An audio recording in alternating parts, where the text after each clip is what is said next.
This is our last presentation on the stage here.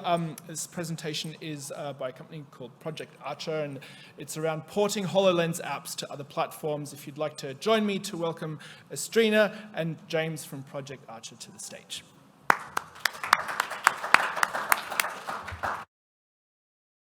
It's using different technology, but so yeah, I mean, let me get your information, or I don't know if you have a card.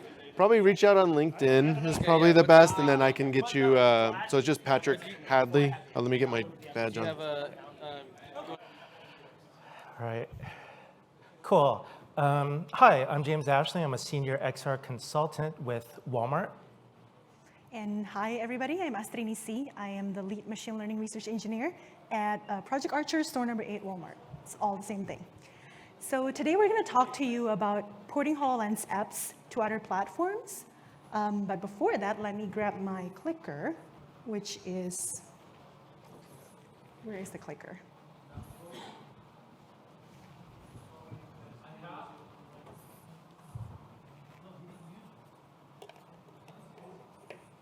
Is this a clicker? Wait, this? Oh, okay. Okay, so let's continue. So we actually wanted to start a little bit broader by asking this question: are cross-platform solutions better than closed-platform solutions? So I wanted to invite everyone here to think about your answer to this question, and we're going to revisit this again at the end of the talk. So throughout this talk, we're going to talk about the pros and cons of both solutions and how all of us as AR practitioners can do our role to help shape a better solution for the future. So first, let us consider a scenario. Let's say you're building an app for the HoloLens 2. There are multiple engines that you can choose to build your app from, and you ended up picking Unity for its MRTK support. Now that you completed building your app, you decided to also make that app available in the more newly released devices or platforms, such as the MetaQuest Pro or Magic Leap 2. So now what can you do to port your HoloLens apps to these other platforms? Assuming that you're building your app using MRTK version 2, it's actually very compatible with all the other platforms. In the MetaQuest Pro, all you needed to do is change the Unity target build to Android platform instead of Windows Universal Windows platform. And in the case of Magic Leap 2, there has been a lot of work done in the Magic Leap SDK to bridge its SDK with MRTK 2.8. So if you have an earlier version of MRTK v2 app, you can upgrade it to the 2.8 version, and it will work seamlessly. The second scenario is if you're building your HoloLens app using the MRTK 3. MRTK 3 is already OpenXR compliant, and both of these devices or platforms are also OpenXR compliant. So porting the app would be also an easy process. There are obviously multiple caveats. First of all, if your apps have a lot of dependencies on third-party libraries or Microsoft libraries that are not compatible with Android, then you have to do a lot of manual porting, manual work in the code to make sure that they're compatible. And of course, in this example over here, I'm choosing Unity MRTK with a lot of great cross supports across different platforms. If you happen to choose a framework that is not readily compatible, it will require more manual work for sure as well. The other caveats that I wanted to point out is that different generations of the same platform doesn't mean they're compatible to each other. For example, apps written in Magic Leap 1 are not directly portable to the Magic Leap 2, and apps written in MRTK version 2 are not directly compatible with MRTK version 3. Usually in these cases, it is better to rewrite the apps using frameworks that are compatible with the new platforms or using the new frameworks. So with this, I would like to hand over to James to talk about the actual details on how you can port these apps. Thank you, Astrini. So April, May, at the beginning of May, Magic Leap did a new drop where they had finished compatibility with OpenXR, or compliance with OpenXR, which was a big deal. because it means we could start using MRTK3 naturally with the Magic Leap 2. So around that time, I did a couple of ports of some core example Microsoft projects and pulled them over to the MRTK3 and the Magic Leap 2, did some videos running them. And about that time, while he was on vacation, a friend of mine, Joost van Schaik, who's a HoloLens developer in the Netherlands, contacted me while he was on vacation and said, well, that's really cool. Now I want to port one of my apps over. Whoops. So that's a video. Could you play the video? Maybe click on it. Excellent. Great. So he's been working on this app since the HoloLens 1 called Holo Air Traffic Control, where he takes almost real-time data from various countries and airports and turns them into visualizations. Originally, he did for HoloLens 1, then he did a minor rewrite of that to get it up to MRTK3 in order to deploy it to the HoloLens 2. Once he'd done that, he decided to go ahead and do a port to the Meta Quest Pro, which he succeeded to do in a relatively short time. Once he'd done that, since he was working with AR Core already anyways, he decided to go ahead and port it to the Android store. So he actually got this working one more time as an AR app there.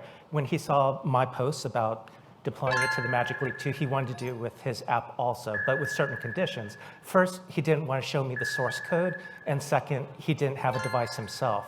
So the next week while I was on vacation, every night he would, or every morning he would drop me an APK, I would test it out, and then I would send him back a video with some notes about what was working and what wasn't working.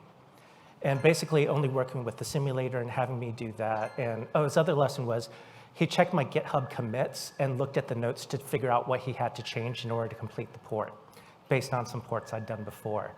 And after about 4 iterations of this, he got his app, this originally HoloLens 1 app, running on a Magic Leap 2. It took about 4 days. And I want to talk about that because it demonstrates the usefulness and simplicity of the MRTK3. And again, this is him without even having a device. He was able to do the whole port. He's also an amazing developer, by the way, so that probably helped. In the time that we were putting this whole talk together, some really amazing things have been happening in the AR world. The first really big thing is in January and February, Microsoft had some what they felt were really necessary layoffs, which happened to take out the complete MRTK team, unfortunately. And that was a bit shocking. The other big thing happening this month, as you're all aware of, is next week, Apple will be having their WWDC conference, and they will be unveiling their Reality Pro device. As the Reality Pro device stuff is happening, we're also hearing rumors that Meta is having conversations with Magic Leap about doing some sort of licensing deal, which makes a lot of sense. With an announcement from Apple, everybody sort of has to raise their game a little in order to be competitive over the next year.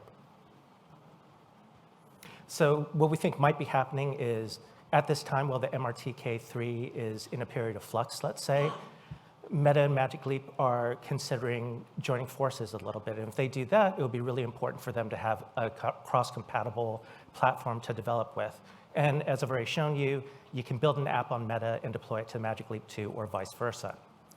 Finally, we have this Apple announcement. And the big question with Apple is, are they going to be doing a closed system or an open system? In the past, they've done walled gardens and have been very successful with it. But let's say that AR is a slightly different beast, right? It has different requirements and has a different kind of community. As I mentioned before, it took us about 4 days in order to do this port from the HoloLens 2 to the Magic Leap 2 using MRTK3. So I want to go through and give you a flavor of what the sort of detailed bumps are. And at my company, we've been doing a lot of ports of HoloLens apps over to Magic Leap, and this is what we discovered. The first thing is, because we were so comfortable with the HoloLens, we were building everything directly on Windows and just assumed things would always work. One of our biggest mistakes at that point was we used Active Directory, which, no surprise, once we ported everything over to Android, our Active Directory code didn't really work well anymore. Another important thing to be aware of is there are huge platform solutions and hardware problems that haven't been solved yet. So what's happened is each particular platform has solved it in its own way.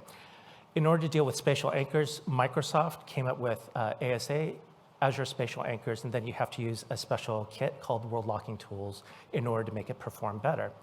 MetaQuest Pro has been doing a lot of announcements around their presence platform, which is how they do their local anchoring and potentially shared anchors also. And Magic Leap has a spatial anchor solution that involves an AR cloud and that you need a special license for.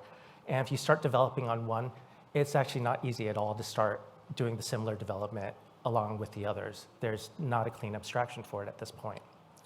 This is a really important thing. If you're trying to port from HoloLens 2, HoloLens 2 prefers Unity 2021. That's what people develop on. But the Magic Leap 2 is being developed with Unity 2022.2. So when you start your port, you're going to start getting error messages. And just remember, I told you this. Check your Unity version. That's usually the culprit. Be very cognizant of the different framework compatibilities.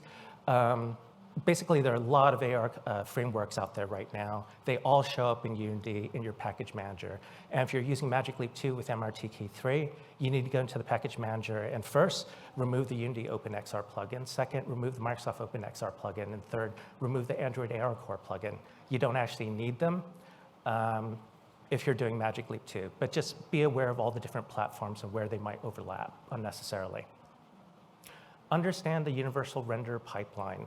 So this is, I guess, not necessarily new anymore with Unity, but Magic Leap 2, while it works with the standard render pipeline, tries to take advantage of the URP also. So especially for segmented dimming, it's important that you're running on URP.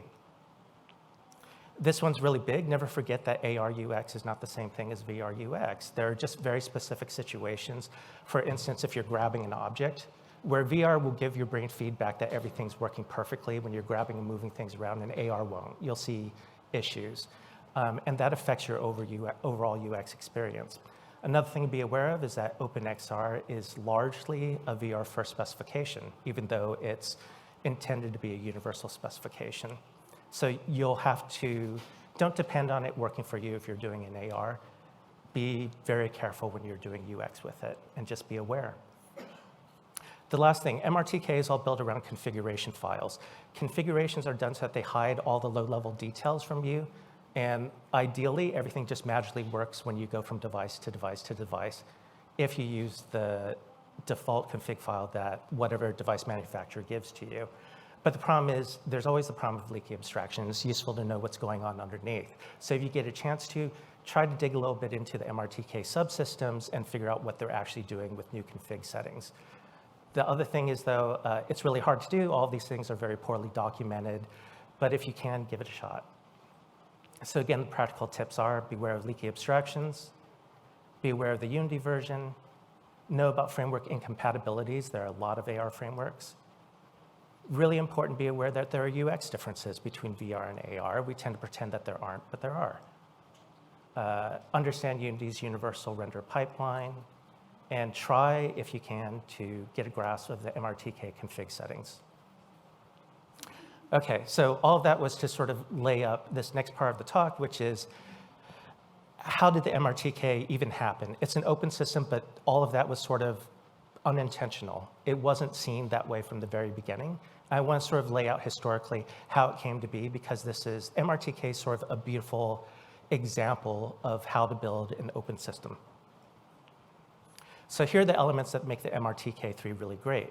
First, it's API-based, which means when you move from platform to platform, you're just programming your UI and interactions against the API and don't need to know what's being abstracted from you underneath. Second, that API is standards-based by the Kronos group, which means it's a little bit future-proof. Future vendors will come in wanting to make their applications OpenXR compatible, and if it's OpenXR compatible, it should work with MRTK3. Another thing is the whole thing is cross-platform. Originally, it wasn't, but there's been a big attempt to make MRTK3 cross-platform, which has allowed, for example, Jos van Schik and some things that we were doing at our company to be easily ported from device to device. And finally, it's open source. And open source is a very tricky thing, and we'll talk about it a little bit. But the hard part about going through the history of MRTK is nobody's actually written all of it down. So I basically had to go through the commit history for the various versions of MRTK just to piece back together what I thought that I remembered. And the first thing is The HoloLens, the Holo Toolkit came out in 2016, shortly after Microsoft started releasing and rolling out the devices. That's a great thing. It meant we had a development platform at the same time we had devices to play with. And anyway, so that was Holo Toolkit, and immediately afterwards, they put it on GitHub and started taking community contributions to it. So from the start, they decided to go ahead and try to make it open source, which is utterly brilliant and brave. I wanted to show you a little bit of the comparison of what happened over time. Originally, Neeraj Wadhwa was one of the project managers. I think that was his role on the Holo Toolkit team. And you can see in 2016, 2017, a lot of the commits are by him, but they drop off at a certain point. Later, he went to work for Amazon. And somebody else, Stephen Hodgson, his commits sort of go way up, right? Stephen Hodgson is not a member of Microsoft, doesn't work for Microsoft. He's just a community guy. I remember around 2017, everybody was sort of asking, well, I keep asking questions about the Holo Toolkit. This guy named Stephen Hodgson is replying, and who is this guy?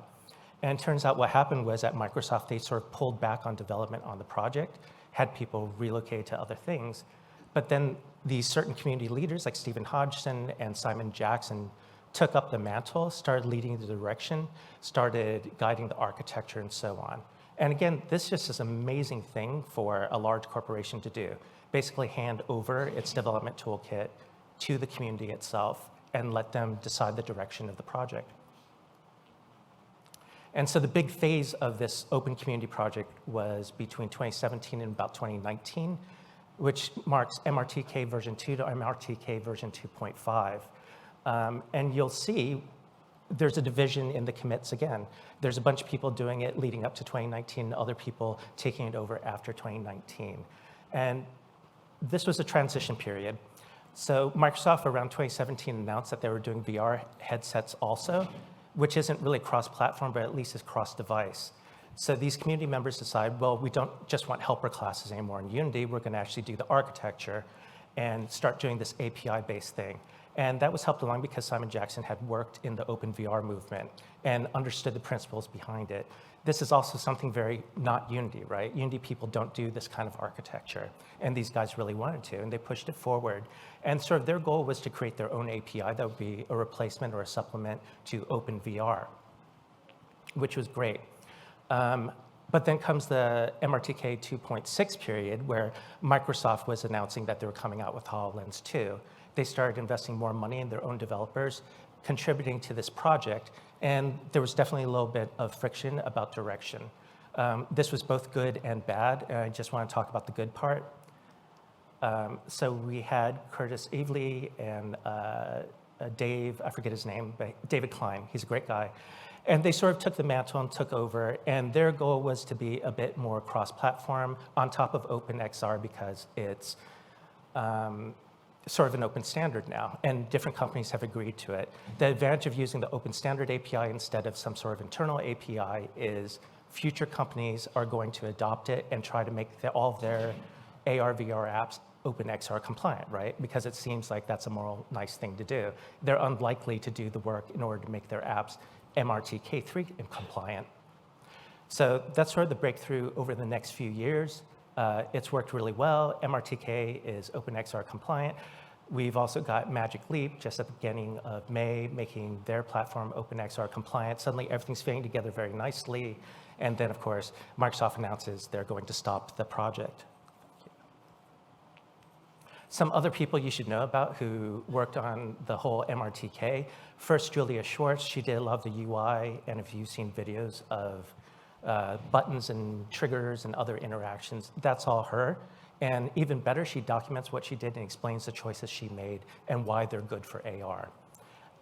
Another really wonderful person is Yoon Park, who dealt with the problem of legibility. As we all know, if you're developing an AR and VR, things need to be readable, especially if you're selling yourself as enterprisey, but legibility is difficult. So he worked out a lot of problems in legibility with fonts and sizes and distances. And again, documented all of that and did videos of that to help other people further down the road. He's now working with Apple. Finally, Finn Sinclair took the Unity canvas that we all love, but the canvas is basically a great example of flat UI.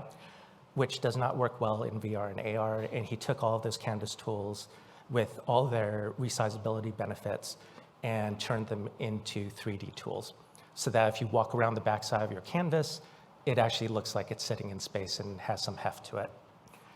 Finn is also at Apple now. So to recap, the evolution of the HTK to the MRTK3 and why it's great is they managed to be API-based, they managed to use an API that's standards-based, they managed to be cross-platform, and they're open source, with this caveat that open source is tricky, right? On the one hand, successful open source projects have money coming from large companies in order to pay developers because it's a lot of work and it's hard work. And at the same time, successful open source projects need to draw on the community in order to get that feedback and contributions of things that a corporation does not necessarily think about or is aware of. Corporations have their priorities and the community has its priorities. And somehow you have to find the right balance in order to create a really successful open source project. And the next thing we want to do is I wanted to lay out why MRTK is a great API and a great open source tool, how it got there, and we also think the lessons from that can be applied to the sort of weird closed open battles happening now with machine learning frameworks. Thank you, James. So now let us draw some parallels with AI. Similar to AR frameworks, there are also some machine learning frameworks that are used to design, create, train, and use or infer machine learning models. One of the earliest machine learning frameworks that were popular during the early days was TensorFlow. However, the popularity actually tapered down quite a bit after the successful development of PyTorch. PyTorch was especially popular because it's Pythonic in its language, and it's really easy to use for defining custom loss functions, custom layer architectures. Nowadays, most of the popular machine learning models out there are actually developed using PyTorch. So in order to use and fine-tune or do inferences on these models, it is also straightforward to use the PyTorch framework. The other machine learning framework that is pretty popular out there was developed by Apple pretty recently. It is meant for primarily on-device inferences on Apple devices, which is the Core ML. So in general, the machine learning frameworks are very popular and they're very important because they are optimized for training. For the case of TensorFlow and PyTorch, they're optimized for training on NVIDIA CUDA devices on computers, whereas the Core ML, it's optimized for training on Apple Silicon. And in terms of inferences, when we're using these frameworks to perform predictions, the TensorFlow and PyTorch are targeted for platforms that run on computer or cloud servers. And the Core ML is targeted to run on Apple devices or the Apple iPhones. And when we're thinking about AR development, a lot of the times the user interaction with the device is real time. So as AR developers, we should take this into consideration. The cloud-based solutions are more universal, they're more widely adaptable, but the additional time that is required for communicating between the server and the client could add additional time that might cause delay in the interactions. We wanted the interaction to be immersive and intuitive, so a fast response time might be needed. And we might say that in that case, it's better to use on-device solutions, but then on-device solutions are not very typical, and it sometimes require a lot of conversion from the cloud solutions to the on-device solutions. So given this, I can argue as an AI practitioner that it is desirable to have models that are compatible across different frameworks and platforms so they can be easily adaptable for our use cases.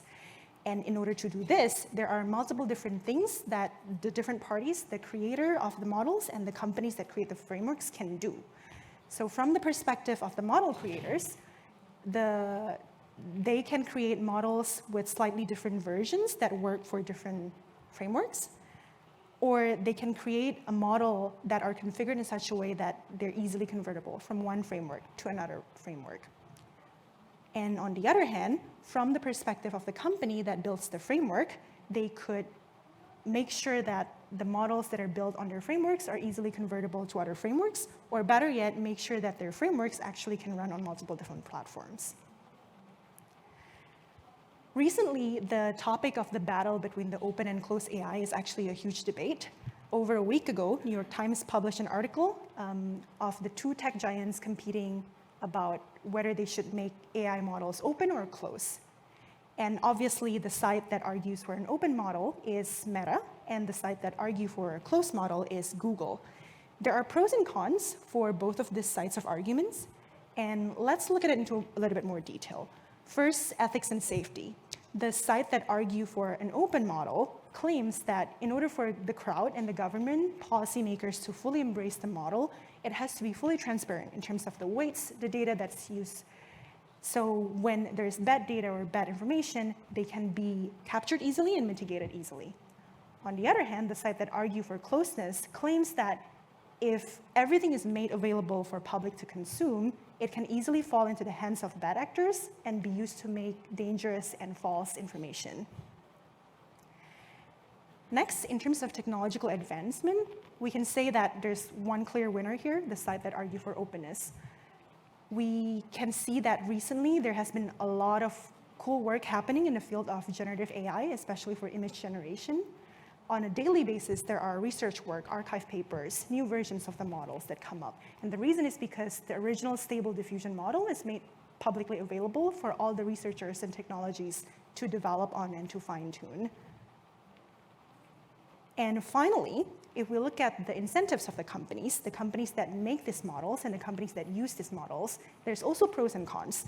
So for the companies that make the models closed, the main incentive is monetization. So they can sell the models, sell APIs that run the models, and gain profit from it. The companies that make the models public or open might not gain the profit and revenue, but they could have publicity and gain prestige in the world as the greatest creator of an AI model. And on the other hand, for the companies that use these models, typically a closed model means there are APIs that are tied to the model, so it can be easily usable by almost all developers that are non-AI experts, whereas for an open model, typically the companies would need to hire AI experts to make the model customizable and more appropriate for their own use. So with all of these pros and cons that we have heard, as an AI practitioner, I would argue that it is beneficial to have an open AI model because it cultivates technological advancement. It encourages researchers and scientists and technologies to advance the model for the greater good of society.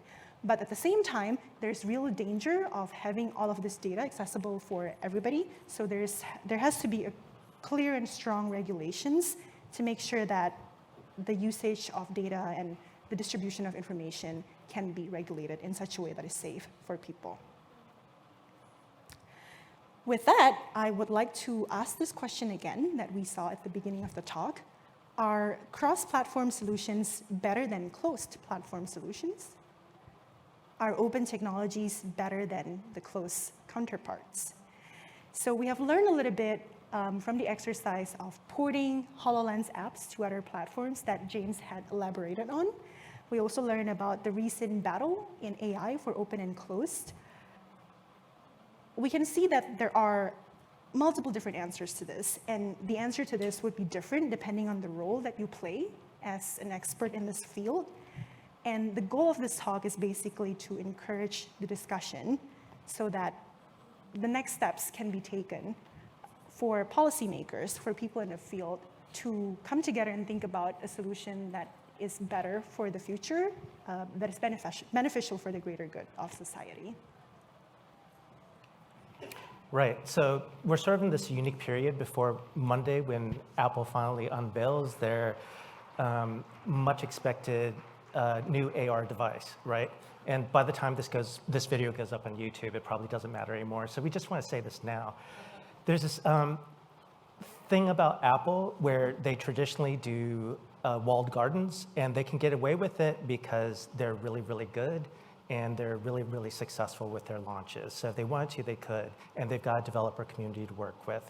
But we're trying to come up with ways about what might change their minds. So here's one.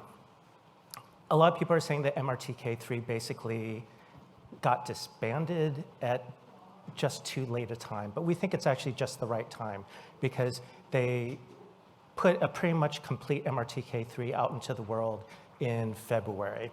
We're now facing a situation where Apple is probably going to command the hype cycle for AR for the next year. In order to compete against that, Meta, which is still doing pass-through, needs a true AR solution. So it makes sense that they're trying to get into some negotiations with Magic Leap, which does have a true AR solution, so that they can work together and be competitive with Apple. In order to do that, it's really useful to have a cross-platform tool that allow people to develop applications that will work on both the Meta and the Magic Leap. And you've actually got that with Microsoft's sort of abandoned MRTK3. So the setup is perfect. So the next step in order to make the story great and convince Apple to come over would be if something is done with this open source project MRTK3. And probably the best thing is if some large stakeholders in the AR world, like Meta, Apple, Qualcomm, Unity, actually got together and were able to put down some money to set aside part-time development time. Also to do outreach to the community so that we could come together and come up with a plan for future cross-compatibility. With something like that, it's much more tempting and useful for Apple to want to join that sort of consortium in order to be cross-platform so that all the AR community, including this expanded Apple AR community, can start working together and bring that AR inflection point that everybody talks about much closer than it would be otherwise. Anyways, that's the dream. Thank you. Thank you.